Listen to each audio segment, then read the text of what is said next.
शाह की, और कुछ ही देर में हम चंदन तापड़िया से भी एफएनओ का सुपरस्टार लेंगे। लेकिन गौरांग, पहले आपका मिड कैप फंडा दीजिए। तो अक्षदा, मिड कैप आईटी में से हमने एल&टी टेक्नोलॉजीज को चुना है। 3600 के आसपास मेरे ख्याल से मौजूदा स्तर है, 3590 या 600 के आसपास। और जिस तरीके से मझौली आईटी कंपनियों ने ये जो वित्तीय तिमाही के नतीजे अभी बीत चुकेंगे, वहाँ पर देखें तो काफ़ी बेहतर परफॉर्मेंस कुछ कंपनियों ने किया, मिसाल के तौर पर एल&टी टेक्नोलॉजीज। तो यहाँ पर खरीदारी की राय है, और अगर आप थोड़ा समय देते हैं तो मेरे ख्याल से 4500-600 तक पहुँचने के लिए ज़्यादा कठिनाई नहीं होगी इसको। तो एल&टी टेक सर्विसेज, ये एक मिड कैप फंडा ट्रेड आपके लिए गौरांग शाह लेकर आए। काफी दिनों बाद दरअसल इस स्टॉक की बात हो रही है। फर्स्ट 2 वीक्स में ही आईटी कंपनियों के नतीजे आ गए, उसके बाद थोड़े से साइडवेज पर थे, लेकिन फायदा इस समय आप उठा सकते हैं इस साइडलाइन का स्टॉक में पोजीशन लेने के लिए। चलिए, हमारे साथ अब आज स्टूडियो में चंदन तापड़िया आ गए हैं, और बहुत दिनों बाद एटलीस्ट मेरे दर्शन हो रहे हैं। बीच में आप एक बार आए थे स्टूडियो। चंदन, आफ्टरनून। इधर इस तरफ कैसे आना हुआ आज? बस वही, काफ़ी दिनों से मिलना नहीं हुआ, और इसलिए मैंने कहा कि बहाना अच्छा है मिलने, और बाजार भी है तो कहीं ना कहीं आज थोड़ा कंसोलिडेट हो रहा है। और अच्छी बात यह है कि नीचे के लेवल पे सपोर्ट हो रहे हैं, तो आप समझ सकते हो कि बाजार में थोड़ी स्टेबिलिटी है, चाहे वॉलेटिलिटी भली बढ़ा हुआ हो, तो थोड़ा समय मिल जाता है आप लोगों से मिलने का। और बिल्कुल बाजार में हर बार आपको अपडेट होना चाहिए, और मेरे हिसाब से आप सब से मिलके सीखना तो बेटर होता है। चार्ट से सीखे वो तो हमेशा का काम है, आप सब नॉलेज से कुछ सीखें, that is better. So I think आपसे सीखने का ही रीज़न है जिसकी वजह से हम यहाँ पे, और एक जो स्टूडियो का माहौल है वो एक नया पॉजिटिव एनर्जी और वाइब्स देगा स्टॉक एक्शन और प्राइस एक्शन को कैप्चर करने के लिए। आप सीखने की बात करें, सीखना तो आज हमें आपसे है कि आप आ तो गए हैं, लेकिन आपके सामने मैं देख रही हूँ कोई लैपटॉप नहीं है, लेकिन तभी कॉन्फिडेंस के साथ आई एम श्योर आप सारे ट्रेड्स देने वाले। तो सारी क्या रट्टा याद होते हैं आपको लेवल्स? देखिए अर्षिता जी, मैं आपको बताऊं, मार्केट जो है वो 2 चीजें, आर्ट और साइंस। आर्ट यानी कि स्किल सेट डेवलप हो जाती है। मैं आपको उदाहरण के तौर पे दूं, यदि कोई अच्छा इंजीनियर आर्किटेक्ट है, उसको मेजर टेप की जरूरत नहीं होती, वो देख के समझ जाता है कि कितना स्क्वायर फीट है। सो अब तो क्या है कि पिछले 1 दशक से चार्ट पढ़ रहे हैं, लेवल पढ़ रहे हैं, वो सब चीज़ ध्यान में हो जाती है। मैं उदाहरण के तौर पे बताऊं, हम पिछले काफी दिनों से एक लेवल की बात कर रहे हैं 17,442। इवन आज सुबह भी हम ये बात करते कि ये लेवल नहीं तोड़ेगा, मार्केट घूम जाएगा। आज का लो 17,442-85 है। तो जैसे जैसे हम इसमें घुसते जा रहे हैं, डेटा सेटअप को पढ़ रहे हैं, कॉमन सेंस कॉन्सेप्ट और मल्टीपल स्टडीज अप्लाई कर रहे हैं, वो सब हेल्पफुल कर रहा है। तो आप स्टॉक का नाम पूछोगे तो निफ्टी का मैं पहले लेवल बता देता हूँ, 17,442। ये लेवल आप सपोर्ट के तौर पे काम करें, जब तक ये नहीं तोड़ता है ऊपर में आप 17,777 के अपसाइड प्ले करें। बैंक निफ्टी मेजर सपोर्ट है 37,777, इमीडिएट में आपको 38,000 का सपोर्ट रखना पड़ेगा 38,800 के लेवल के लिए। स्टॉक वाइज यदि आप बात करते हो तो कैपिटल गुड्स और डिफेंस रिलेटेड कंपनी अच्छी लग रही है, चाहे आप HL की बात करें, BL की बात करें। रिसेंट टॉपिक की आप बात करते हो तो मेरे डार पे HL है, BL है, और एक ऑटो में टाटा मोटर्स है, जहां पे 4-5 दिन की बेरुखी के बाद थोड़ा मोमेंटम बना हुआ है। तो इन सारे लेवल को ध्यान रखिए, और 17,442 एक अहम लेवल है। जब तक ये नहीं तोड़ता है, अपने माइंड में मंदी नहीं करे, बाजार में तो तेजी का रुख है।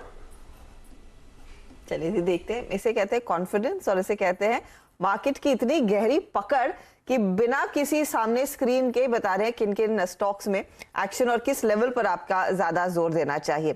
वीरू, ये आप भी अटेम्प्ट कीजिएगा कभी।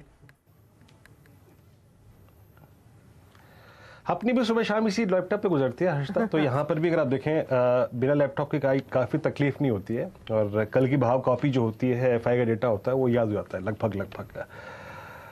बस खैर, मैं विषय को चेंज करता हूँ। यहाँ पे 1-2 चीज़ों को यहाँ पे स्क्रीन पर रखना काफ़ी ज़रूरी है। वो स्टॉक्स जो कि अब डिलीवर करते हैं, लेट्स ब्रिंग कोरोमंडल। एक स्टॉक लेके आइएगा डे हाई की ट्रैजेक्टरी में, और yes, it's an all time high.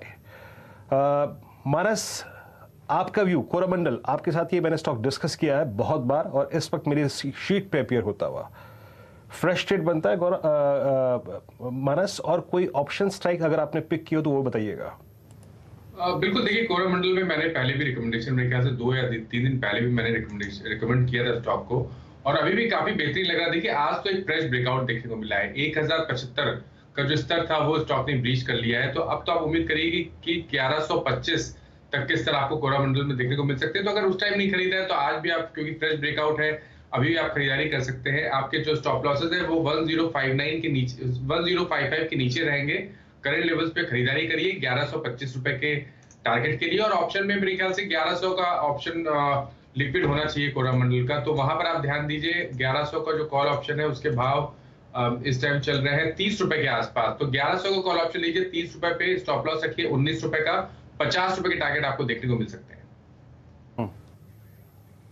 जी 30 रुपये पे कॉल ट्रेड कर रही है। देखिए मैं ये ऑप्शन निकाल नहीं पाया था और 30 रुपये पे ट्रेड कर रही है, और बात करते करते स्टॉक मैंने फाइंड किया था लगभग 1081 पे, 1082, 83, 84, 85, 87, 88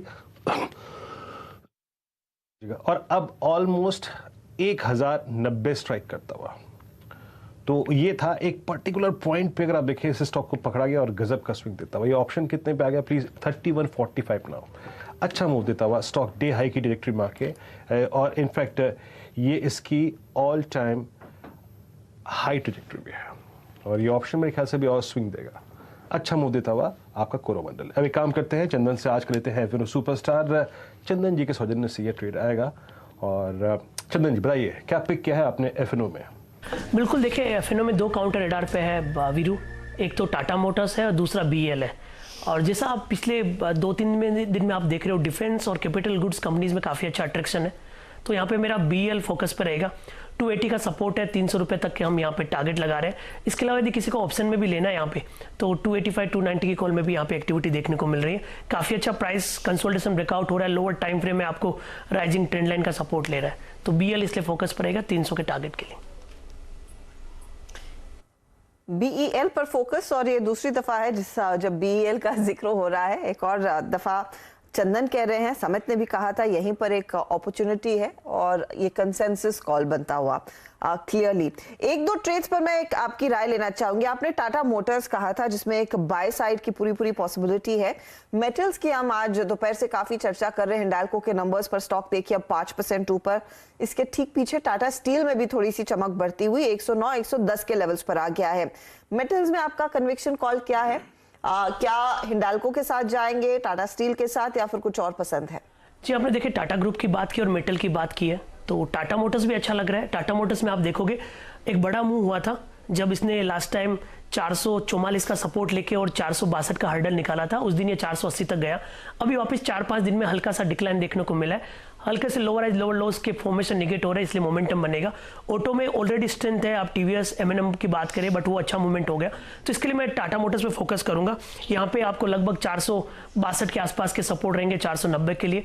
मेटल की बात करते हो तो हिंडाल्को में मोमेंटम है, बट टाटा स्टील कहीं ना कहीं स्टेबिलिटी और पुट राइटिंग का डेटा सेटअप बता रहा है। स्टॉक अभी स्प्लिट हुआ था, तो इसके लिए आपको भाव 100 रुपए के आसपास नजर आ रहे हैं। इसमें मैं नोटिस कर रहा हूं कि 100-105 की पुट में राइटिंग है, और लास्ट टाइम इसमें लगभग 87% के रोल ओवर हुए। तो टाटा स्टील पे हम खरीदारी की सलाह देंगे। 106-106.50 के आसपास का सपोर्ट रहेगा। एक बार के लिए 114 से 116 तक के अपसाइड यहाँ पे बनने चाहिए। Okay, Tata Motors